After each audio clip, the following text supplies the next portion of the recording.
Welcome to Dear Romance Writer, where three writers who always deliver happily ever afters offer questionable advice for all of your relationship, work, and life problems.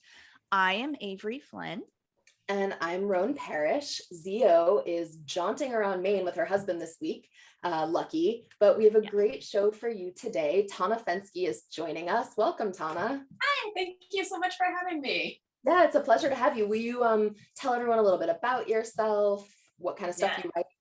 So I am a USA Today bestselling romantic comedy author. I have a little over 40 books. I should probably count this before I do these kinds of interviews. Somewhere over 40 books that range from kind of fluffy, fun, lighthearted beach reads to a little more in the women's fiction realm, but to super, super steamy, but always with that comedy element.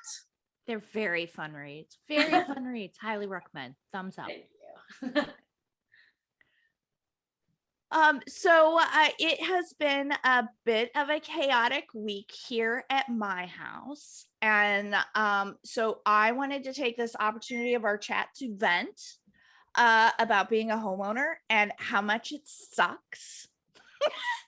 Because this week we had a broken lamppost outside that caused a short that because I'm from the Midwest, of course, we had a garage fridge / freezer that caused that to stop working, which we didn't know about until we opened it up, and there was drippy things inside.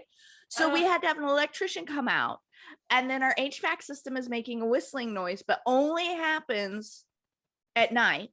Oh no. So the HVAC guy came out and he's like, I don't see anything. And I'm like, so it's a ghost or I'm crazy. And he's like, So there's that. And then when we bought the house, the people who had it before us left, I swear to God, this thing had to be from like the late 70s, early 80s, giant freezer in the storage room. We'd never used it. Well, this year, because like the price of meat and everything was going up so crazy, and we had access to farm to table, buy from the farmer, meat and a pig. So we did that. Used the giant freezer in the basement. It was awesome until it stopped working. And so this thing is filled to the gills. You did confirm there wasn't like a body in it first, right? If this was a secondary freezer. It's so old and so stained up that it looks like it could have a body in it. In fact, I like told my husband, I'm like, I got to clean this before the appliance guy gets here, because otherwise he will think that's what we had it. Check if there's like a false bottom in there or something. Yeah, no kidding. So that stopped working. So we had to get all of the stuff out. Thank God the garage freezer was working again. Put all of the meat into there, all of that stuff. And the appliance guy came today and he said, I'm really sorry, but she's served her time. So it is dead. So now we have a giant, and it's from the 70s or 80s. So it weighs 4 million pounds, wow. Right? There's nobody moving this without a dolly. So that's stuck in our basement now. And then, because we live out in the sticks, we have a septic. And my husband was mowing the lawn and he noticed a soft spot had appeared out of nowhere in our back lawn, which quite possibly could be our drain field having a crack or something bad out there. So I just got off the phone in the car on my way here with the septic guy, who's like, try these things first before you make me come out, because if I have to come out, it's going to start getting expensive. So I would like to just go out there and say, I understand the rental market is shit right now, but it is hell. So I want to know, are you guys homeowners? Have you ever owned a home? And what do you do when all of the shit starts breaking? Because I grew up in rental housing, so I can fix a lot of stuff myself, but all of this shit has just been like beyond my pay grade. Dude, it's wild that you say that, because I had a repair person come just today. So I own my house. It's the first house I've ever owned. I never thought I would buy a house. I've never been interested in buying a house. I have lived in city apartments. I thought that I always would. And then I got priced out of my own neighborhood in terms of renting. And I bought this house a couple years ago. And there's making phone calls. And then there's like razor blades and I choose razor blades. Like making phone calls is the worst thing in the world, especially when it's about like organization, talking to someone about coming to my house, all these things. I hate all these things. And I have delayed calling maintenance person for like 2 months until finally this week, my refrigerator, my washing machine, and my oven all died at the same time, as if to say, hey, you are irresponsible and can't be trusted to take care of things. So I called. That makes me want to cry. I'm so sorry. Oh my God. So those terrible. are all and vitally important appliances. Seriously. And I'm so lucky because Tammy, my girlfriend, lives around the corner from me. So I can use her laundry. I can, we can cook at her house for the next like couple of weeks. But I have just procrastinated for so long that now the person came out today and I was like, okay, so the oven, I think it's the igniter. I actually know how to fix this, but since you're here and you have the part, why don't you do that? And then here's the washing machine, here's the fridge. Turns out both the washing machine and the fridge cannot be fixed. The oven, exactly what I thought was wrong with it was wrong with it. I could have gone out and bought the part for like $50 and done it myself. Instead, I have to pay $450 for a service call and buy a new refrigerator and washer dryer. Oh, so that sucks. Yeah, so I'll just cry later. Oh, that sucks. Yeah. Oh. Yes, we are homeowners also, and have had a few. The house is now, let's see, we bought it new, and it's now to that 7-year point where a few things are starting to, so like we had the hot water heater rupture and completely drown our garage last year. And then it was the refrigerator, just the ice maker quit. And then the clothes dryer, which we actually brought from another place this was last summer, also died. Luckily, my husband was handy enough to be able to fix the dryer, and we had a repair guy fix the fridge. But the shelf life on appliances these days is not what it used to be. Like you see people that have fridges from the 60s that are still going. How are these fridges that are 7-8 years old like kicking the bucket? I don't get it. I was talking to the repair person about that, and he was like, because I guess I have a Samsung. I don't know. These things were in the house. Oh no, you have a Samsung? Yeah. And this guy's like, I hate to have to be the one to tell you this, but Samsung refrigerators are garbage. And so is this brand of your washer dryer, which is called like Chef something. I've never heard of it. I don't even know if it's a real brand. But I was like, dude, I've lived in apartments for like 20 years. I've never had a refrigerator stop working. I've never had a laundry machine and a laundromat stop working. Like, what's the deal? And he was like, yeah, it used to be that all a refrigerator and a freezer had to do was cool and freeze. And so there was very little to break. You have like an air compressor and that's it. And they lasted for 100 years or whatever. And now the automation, the computer, all this stuff, it's the same shit with cars where it's like, there are now 100 movable, computerizable parts. And so of course, like one breaks and the whole thing is dead, and it's sold to us to be like more convenient, but it's just planned obsolescence. And I'm gonna buy a used refrigerator from like the 90s because I think they're probably better. The fridge guy who talked to me about my freezer today, who came out and looked at that same thing, he was like, he was telling me the story. Okay, ready? Okay, I gotta tell you one frightening story and then we can get to the letter. Sorry, this is a really good story, he said. Okay.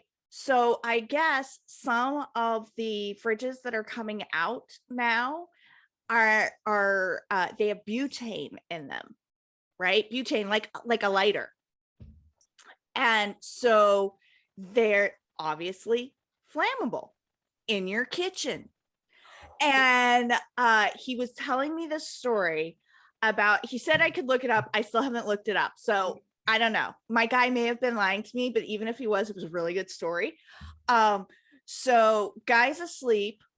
This happened in Florida. So look like Florida fridge explosion. Is what he told me to Google because I'm like, oh my God. Guys asleep.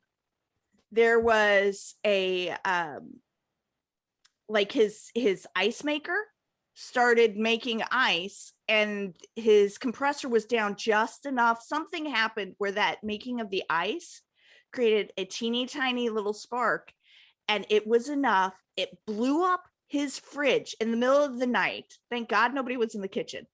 But he said it like knocked the countertop off, blew the doors across the kitchen, like the one of the doors hit the island and then jettisoned up into the ceiling.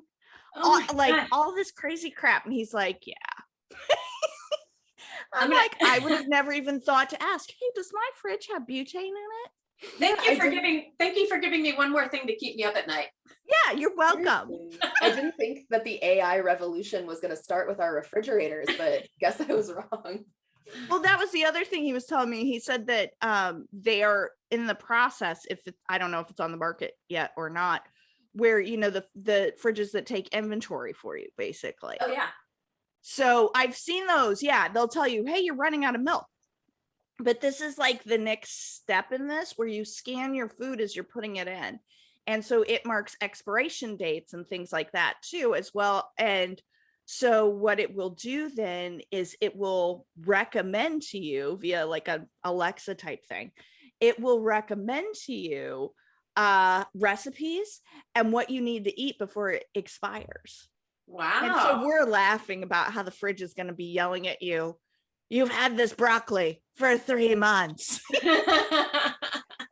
But yeah, I mean, it's crazy. Mine would be like, your arugula is turning to mush for the 3rd week in a row. I know. Yes. Yogurt you bought with the best of intentions has gone bad. Yes. Oh my God. Well, this is a visual segue for anyone who has been watching the YouTube, but you could Tawna's lovely cats that have been coming in and out of video that I've been delighted to see. And we just so happen that are to have a letter this week about cats. Ooh, I currently have 4. My 5th just passed away last month, so I love cats. Oh, I'm so We're sorry. I sorry. also love cats. That's such a loss. Oh, well, let's hope that the cats in this story fare slightly better. Are you ready? I am ready. Yes. Okay, this is from Am I the Asshole? My 36-year-old female boyfriend, 32-year-old male, said he loves his cat more than having sex. It really hurt my feelings. He said I was being oversensitive. The conversation literally was NBD as I was commenting on how much attention his cat was paying to me now that I'd moved in. He was saying that prior to me moving in, his cat used to spend way more time with him. So I replied, I'm sorry, babe, but hey, at least now you get sex whenever you want it. And he replies, I'd rather have my cat. TLDR, boyfriend said he'd rather have attention from his cat than sex with me. Was I being a silly, emotional idiot? That just made me snort laugh.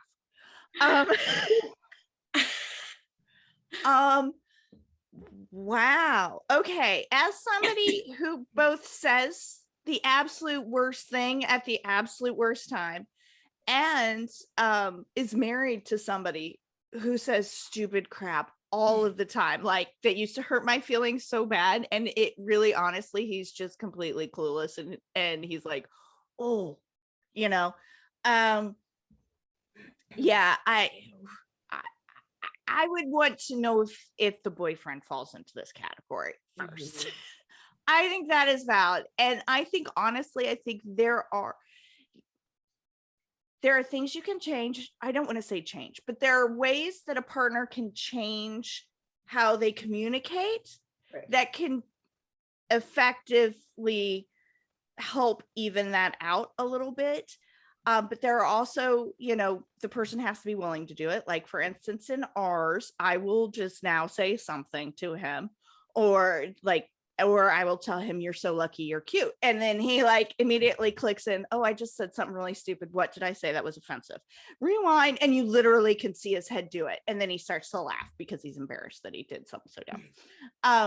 So, you can have that, but you also have to be able to you have to have a little bit of a thicker skin in order to deal with a partner who maybe is doing that. So that's if it's being done in just the bad joke, clueless category.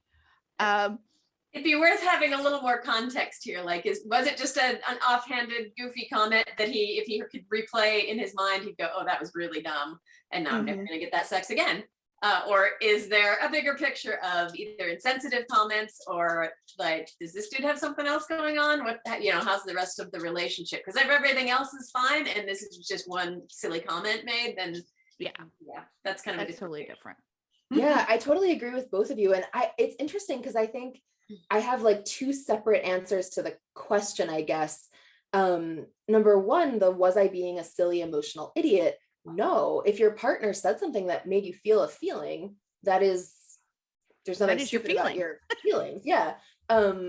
Like your feelings aren't based on what your partner's intent was or whatever. Like if you feel hurt because what you feel like that comment did is say that he doesn't like having sex with you, then that's fine. And you should definitely say something about it. Cause I would imagine that he didn't want to hurt your feelings.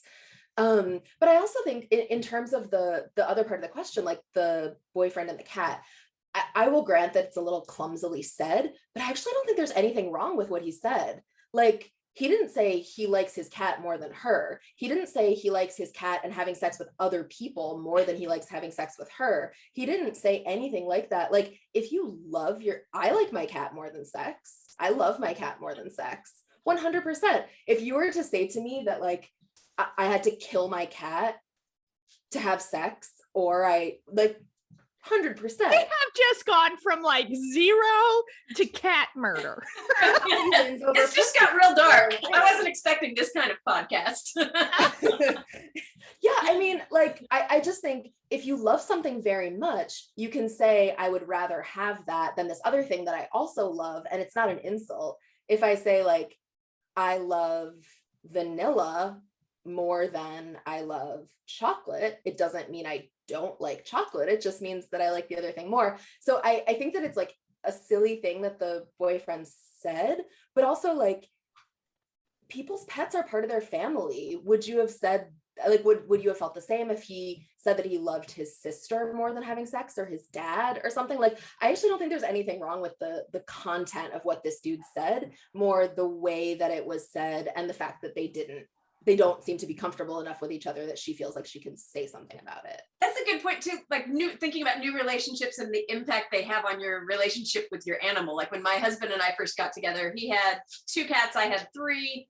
And then I had a dog, and we now since have a second dog. So we got a lot of animals, but adding a partner to the relationship, and especially once you start living together, kind of changes things. Like, my husband was not a dog person, and our cats kind of sometimes had a little sparring matches and stuff. And that adds a layer of tension that non-pet owners probably don't fully understand. But yeah, I can totally, like, I can understand feeling a little bit bummed that, like, my cat doesn't come around anymore. I don't get to have that same relationship with my cat. And it's not that I fault you, new girlfriend / boyfriend, but yeah, I'm bummed that I've lost this. Mm-hmm. Well, and this also, I mean, if you want to take a couple of steps back from the cat, by the way, I do think it's hilarious. This is our second cat related query in a month. So that makes me laugh.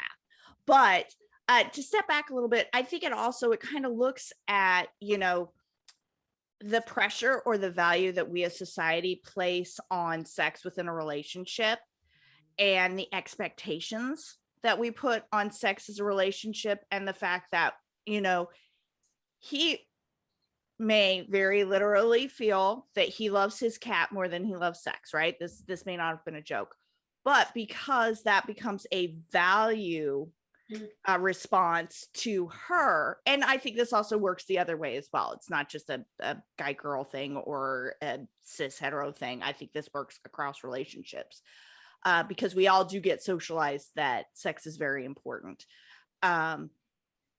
That becomes a value placement on her rather than anything else. And that's probably what she responded to more than anything else. Yeah.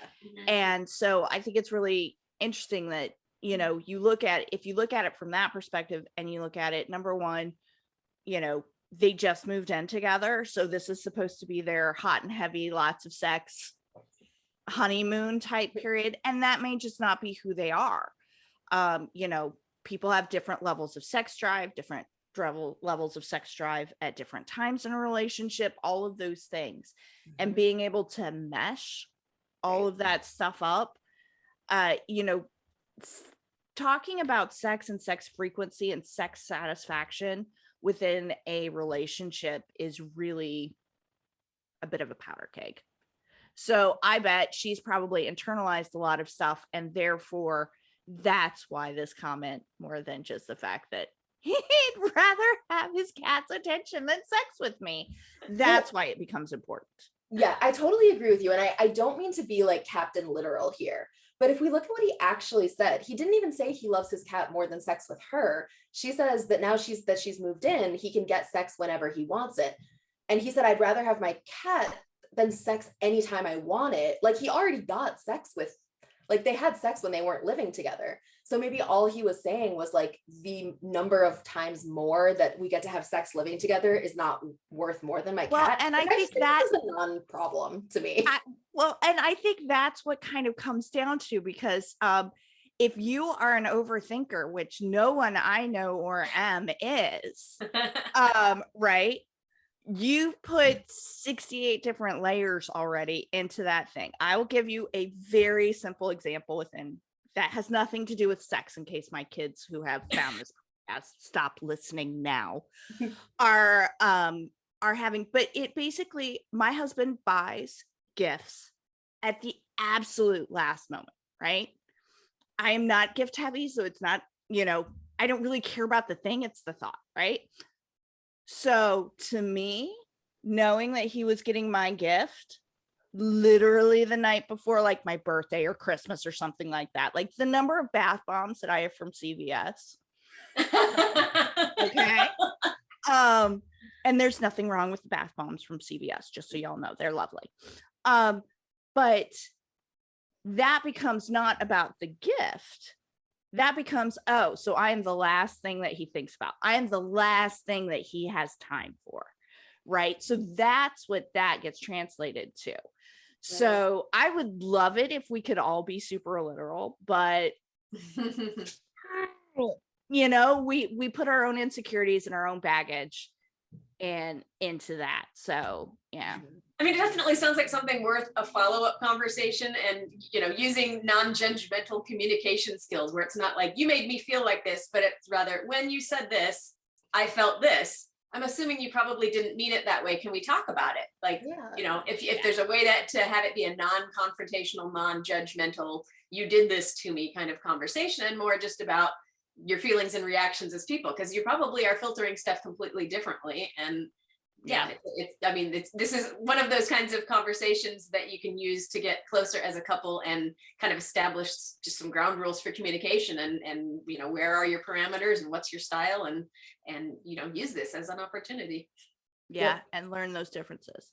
Yeah. All right. I have a non-related quick question. Well, it's related, but not related. And this is not our chat yet. I'm not giving up our chat question, which I love. We all have multiple pets, right? I've got 5 dogs and a cat. You've got 4 cats and a dog. Dogs. Oh, 2 dogs. There we go. And Roan, you've got 2 or 3 cats? 2. I have 1 cat and Timmy has 1 cat. And so we both kind of have 2 cats. Although she's moving in July. So we will then have 2 cats. You emerge. All right. You can only save one. Which one do you save? We actually play this game all the time, and my husband hates it. And it's sometimes it's, you can only save 1 pet. And sometimes it's more like, okay, which of our pets is most likely to grow up and be a firefighter, or random things like that. Or if our cats were going to go to college, what would they each major in? This is like endless dinner conversation. That is an amazing hypothetical, and I am going to steal it. Yeah, I'm totally bringing that up at dinner tonight.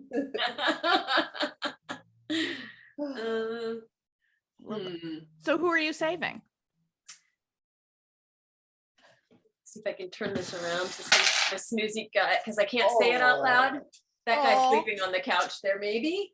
And not because I love him any better, but because my other dog is 13, and I just thinking logistically about, I know, I love you too.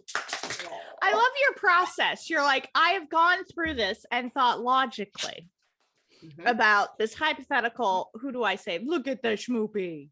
Oh, baby. Oh, y'all go look on YouTube so you can see this cute dog. That is a cute dog. Very sweet. That's Cindy is 13 and a half. So she's getting up there.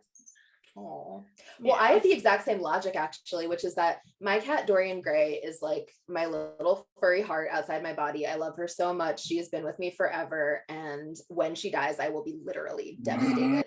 but she's old. She's like 15 and she's got some health problems. And I know that probably within a year or two, she'll die and I will be so sad, but she will have lived a great life. So I would save Jasper because he's only about 7 and his death now would be like a real shock. Sub point. I almost killed him the other day. Who knew this was going to be the cat murder episode?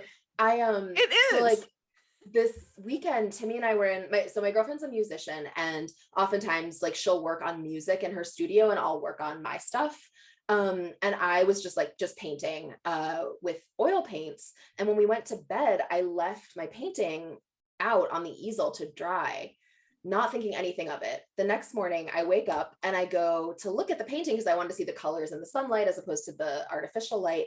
And I was squinting at it and I was like, it looks like someone rubbed part of this painting off. That's so weird. And then I was like, no, it looks like a cat licked this painting. So we Google it. Oil paint is totally toxic to cats. And the solvent that you use to thin oil paint is even more toxic. It dissolves the fat in your body. Terrible way to die. So basically for the entire day I was like, oh my God, I killed her cat. I is this talking about deal breakers? Yeah. Like what's gonna happen? Anyway, Jasper's fine. I will never oil paint again, and that's just where I am. You're now scarred for life. Okay, so I'm going to take this question. I'm going to go the opposite way for you from you guys. I'm going to actually take our oldest animal, which is Tater Tot, who's 13 and a complete and total asshole. And so he is a Jack Russell Chihuahua mix, and he is exactly what you would imagine a Jack Russell Chihuahua mix to be. He's arthritic. He can't see so well. It's just, he's a mess. I would take him because nobody else would. Somebody's gonna take the lab. Somebody's gonna take the beagle mix. Somebody's gonna take the pug. Somebody's gonna take the French bulldog. Somebody will take the cat. Right? Wait, all that will be safe. Save? You mean adopt out the rest? I thought you meant the others died. Well, they're being abandoned in the woods or something. They would find a way. Nobody would take Tater Tot because he'd bite them immediately. That is a fair point. I'm now thinking like, okay, if it's not so much just a matter of living or dying, yeah, that your logic makes sense in that particular scenario. I'm just not as murderous as you two. I guess see how you people are. You just want you know what? You want your own John Wick moment, and I can see that. Someone heard us talking about murdering her and just came into the room. And she just came. Oh. All right, now which one is that? Because it's that one in the puffball. Okay, that one's Dorian Gray. The other one's just like this white cotton ball. Yeah, Jasper is a huge, like long-haired Maine Coon, totally white. He weighs like 800 pounds and is made of fluff and sweetness. Aww. Dorian's my little old lady who's kind of skinny and wheezy, but is also made of sweetness. Aww. Skinny and wheezy. As writers, I think we need to all work that into our next book. Some character needs to be skinny and wheezy. That's very clear description. All right, so Roan brought up deal breakers, so I'm going to move us to away from cat murder, hopefully, unless cat murder is your deal breaker. And I want to know is in terms of relationships, I would say probably lean towards romantic relationships. Has your idea of what a deal breaker changed as you've gotten older? I'll take that, and yes, for sure. My husband and I both were married previously, and yes, the things that you learn to let slide when you get older and when you've been in other relationships that maybe didn't work out, for me anyway, definitely. I think we've gotten a lot more able to let stuff roll off our back and pick our battles. So I'm gonna say absolutely. Yeah, I would agree. I definitely, Jack and I will hit 22 years next month. And I think my list of deal breakers, like winnows, is that the right word? That's probably not the right word, but it gets smaller is what I'm trying to say, as we've gone in. And I think there's a lot of different reasons for that. I think number one, your tolerance, at least for me personally, my tolerance towards other people's quirks and annoyances has gotten vastly improved. from when we were 23 and got married, something like that. I can't math. I haven't had enough sleep or coffee to math. But so I think my tolerance levels increased. I also think you just kind of get used to things. So I think that makes a difference. And I think also because you become invested in different ways the longer relationship goes on, both emotionally, financially, all the other ties that bind, everything. And I've told Jack straight up, I tease him all the time. We've probably joked about this since we've been very newly married, which says a lot about our marriage. But I'm like, well, when you get wife 2.0, here's what you need to look out for. I realize she's still probably in high school, right? So give all of that shit to him. And I always tell him, I'm like, you're hit by a bus, I'm single. I'm like, this is a lot of work. Like, I'm not doing it again. So yes and no, I would say. So deal breakers with new people would probably be significant. Deal breakers with current, I don't know, they're still there. But my tolerance level has grown significantly. As I say, he's very lucky, he's cute. So, how about you, Roan? Okay, I think that we're talking about two different categories of deal breakers. And to me, I'm trying to think of like deal breakers just that are mine, that have nothing to do with other people. So I'm not thinking of like a specific relationship, because I think, like you said, Avery, once you are committed to someone, it's not that maybe deal breakers change, it's that they're like, if there are lists of pros and cons, the pros grow so much that they kind of outweigh. Yeah. So I have deal breakers that are deal breakers, like ethical deal breakers, political deal breakers. Those are things that no matter what, I would never engage with a person. I would never like, what's the word? Tie my star to their wagon. Is that a phrase?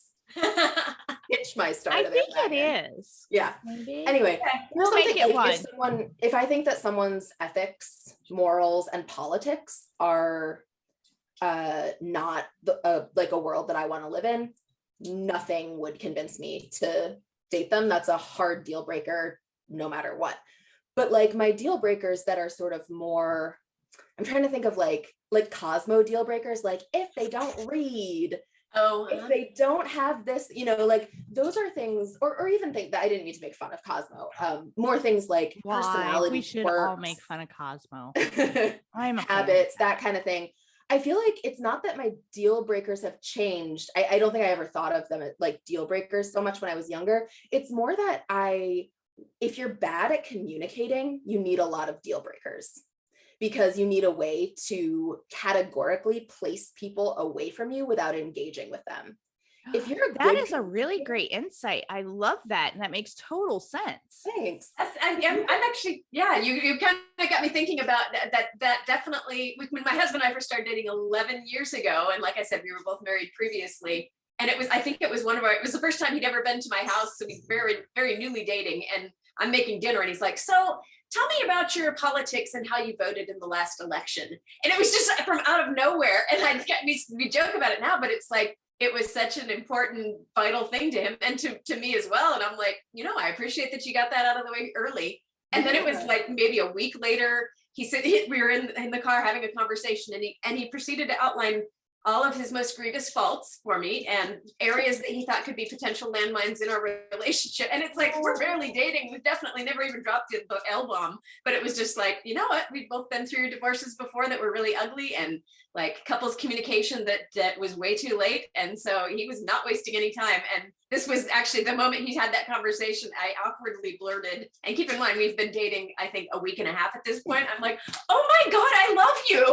So that was the first L word, was when my husband, then newly dating boyfriend, listed for me all of his faults and potential landmines in our relationship. So, oh my God, that is so delightful. That really is. That's your husband. Cute. That's amazing. Yeah, and I think that's what it is, right? Is like, if you're a good communicator, aside from the things that I mentioned, like deep ethical divides, like I think there are a lot of things that don't have to be deal breakers. They can be on a spectrum of like, when you do this in this way, it's not really good for me or acceptable to me. If you could do it in this way, that would help me, right? Like a deal breaker is only needed if you don't have the ability to negotiate or communicate what your needs are. And I think that the way we talk about deal breakers, I'm always so amused by, because people list things as deal breakers, like use cinnamon toothpaste instead of mint. And I'm like, I don't believe you. I know that you're like you're using this as a way to say that you don't like cinnamon toothpaste. And I agree with you. But yeah, like I think that deal breakers, people use them to say like, here's what I don't want, but they're not actually deal breakers. And real deal breakers are things that if everything else was great, you still wouldn't date them. And for me, those are like politics, ethics, and morals. And everything else is just a negotiation waiting to happen. I'm sorry. In a deal breaker for everyone listening, my dogs have just gone insane in the house. So, but I think my child just walked in the door, so we're okay. They'll stop soon because he'll shove them all outside for me. I've got dogs beside me awkwardly cleaning each other's ears. So if you hear weird snacky licky sounds, I swear it's not anything torrid. So cute. Well, I was laughing today because, so you guys, I opened up the podcast complaining. I sent like this 8-point text to my best friends, Rob and Kim, and outlined all of the stuff that had happened this week, including more than I told you guys. And Robin was like, I am so sorry. I'm toasting you with munchkins from Dunkin' Donuts. And I'm like, I would rather you do that to me in person. And like an hour or so later, Uber Eats drops off a whole container of munchkins. Oh, that's on my doorstep. What a fucking dogs are directly in front of the door.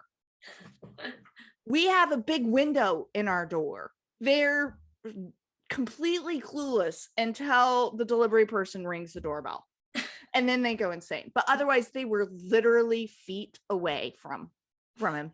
No observance whatsoever. So yeah. So yeah, protected from donuts. Yes. Yeah, that's a good friend. Man. Well, what about, okay, we talked about more romantic relationship with deal breakers. What about friendship deal breakers? Like there's always people that are stronger communicators than others, that the glue person within friendships that are really great. But if you don't help participate in that, sometimes that can be, doesn't mean everybody has to be a glue person. I think that's probably one of mine, is like a lack of communication. Do you guys have friendship deal breakers, or things that you're like, you know what, when I have a friend that acts this way, it starts me down a path?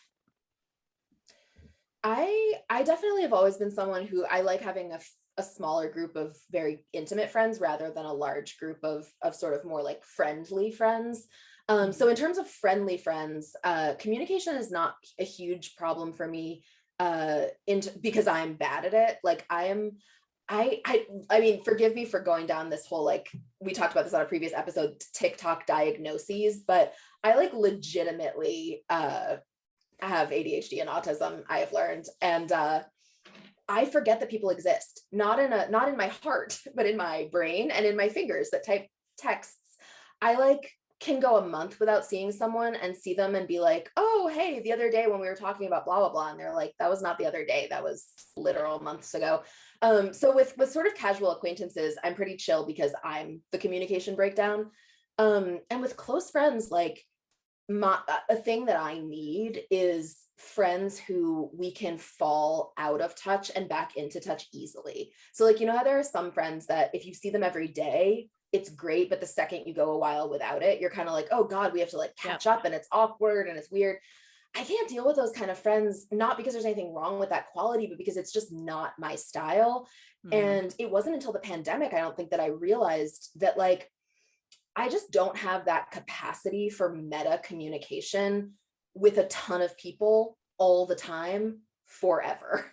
I only can have that with like one or two people at once, and I can cycle them in and out, but like there just isn't, I don't have the ability to like be in constant text communication with more than 3 people at once. It's just too much. Yeah. So I mean, I have tons of deal breakers, but they kind of all fall under like, if I don't really, really like you, I won't ever make an effort because I know that I won't be able to sustain it. But if I really, really like you, or we really, really like each other, then it just needs to be a relationship that I can sort of like, I will always be there for you if you need me, but I will forget to text you for weeks at a time and it doesn't mean anything. Yeah. Yep. Yeah, I think I've got a lot of friends that have been friends of mine for 25 years, and some of them I maybe haven't even seen. Like the pandemic especially made it kind of clear, like, yes, I can go for a couple of years without seeing you in person, and we can go catch up over drinks and just pick right back up like it was yesterday. But yeah, I think that the pandemic was probably really good at kind of whittling down friendships into the ones that are most core to your well-being and health and happiness, and yeah, some of the ones that went by the wayside maybe needed to. Yeah, there's your silver lining. Totally. I also have, I think that most of my responses to friend stuff is when I hear people I'm close with talk about other friends, because with your own friends, it's like the things happen, but they're not reflected back to you. Whereas when you hear someone else be like, having this thing with my friend, can I tell you about it? And just the thing that I feel like over and over is, it's like the sunk cost fallacy with friendships is that people seem to think that just because they've been friends with someone for a certain amount of time or saw each other for a certain number of days in a row, that suddenly means that they have like no choice but to be friends with them forever. Even if those are people that don't serve them, treat them badly, and are like depending upon precisely the time that you've been friends to get them out of any responsibility for changing their behavior. And I feel like there are some people who are just like, anytime someone has a problem with a date, they're like, break up with them. I kind of feel that way about friends, that I'm like, I think that if a friendship, if you don't actively feel like your life is made better and that you are a better version of yourself around someone, why on earth would you want to spend time with them? Like that's for me. I just don't, I can have a great time by myself. So I need to be able to like have something that makes me feel better than I usually do in order to like walk outside my house, pick up my phone, do a thing. And that's nothing, no reflection on the people in my life. I have an amazing group of friends. It's totally about me. And it's like, there are some people who are super social, super extroverted, and they like need to have those kind of reflectors back to them. And I just don't. So I think that's kind of my, if your friends don't make you feel happier and better about your life, they're like, what's the point of them? Amen. Well, and I think we can all agree on one deal breaker, and that is murdering of cats. Yes. So definitely a deal breaker. That is the biggest conclusion to take away from this episode. Yeah. Yes, that's what you walk away from this episode with. Well, on that note, thank you so much, Tawna Fenske, for being here with us. Will you tell everyone where they can find you on the internet and what book of yours they should immediately go purchase? Yes, just segueing into murder, my current series is the Assassins in Love series, which I know is like kind of weird for a rom-com author with 40 some odd books out to like have a series of books now with killer in the title, but the series launched with a free prequel called Killer Looks, which is currently free on all retailers, and that's just kind of a little taste test of the 3 men at the core of the Assassins in Love series. And yes, it is rom-com about basically killers with a conscience who decide they're going to give up the hitman life and start over in rural Oregon. So that's the rapid release series I'm in the middle of right now with Killer Looks, Killer Instincts, Killer Moves just came out, and Killer Smile comes out in 3 weeks. So it's kind of just real quick little rapid release series that's been just so much fun, and a little bit of a deviation from my normal rom-com stuff with quite a lot of suspense in there. So yeah, if you want to learn more about that, you can grab Killer Looks for free at any retailer, or hop over to tawnafenske.com and learn about all my rom-coms. I love it. So it's like Giggles with Guns. Exactly. That would have been a good alternative title, huh? Yeah.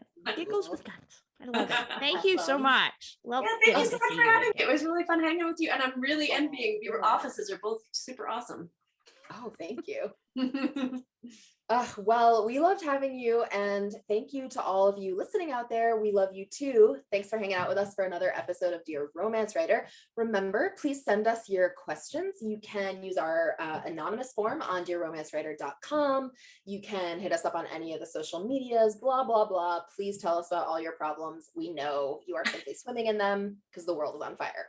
And we can't wait to give you some questionable advice from this trio of happily ever after enthusiasts. Thank you, Cal. Thank you. Bye. Bye.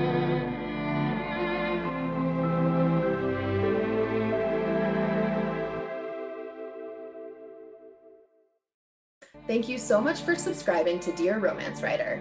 Remember to keep sending in those letters at dearromancewriter.com. We can't wait to tell you what to do.